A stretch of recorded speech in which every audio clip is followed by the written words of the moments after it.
আদায় করে দিয়েছিলেন, ঠিক কিনা বলেন?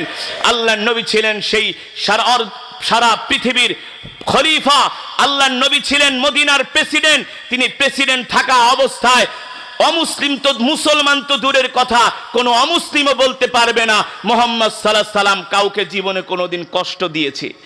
তাহলে নেতা যদি মানতে হয়, আমরা আল্লাহর নবীকে নেতা মানব, তিনি আমাদের নেতা, ঠিক কিনা বলেন? যার চরিত্রের সার্টিফিকেট দিয়েছেন আল্লাহ রাব্বুল আলামিন। আল্লাহ তাআলা আমাদের এই কথাগুলো বোঝার তৌফিক দান করুন। আজকের মাহফিলে যিনি প্রধান অতিথি, সারা বাংলাদেশের মানুষদের হৃদয়ের স্পন্দন, যুবকদের হৃদয়ের স্পন্দন, শেখুল হাদিস হযরত মাওলানা মুফতি আরিফ বিন হাবিব দামাত বরকাতুহুমুল আলিয়া হযরত চলে এসেছেন, আপনাদের সামনে বয়ান করবেন। আল্লাহ তাআলা শ্রোতা এবং আলোচক উভয়কে আল্লাহ তাআলা তার দ্বীনের জন্য কবুল করুন, এ আশে প্রত্যাশা ব্যক্ত করে আমি আমার মুখতাসার আলোচনা এখানে শেষ করছি। ওমা আলাইনা ইল্লাল বালাগ।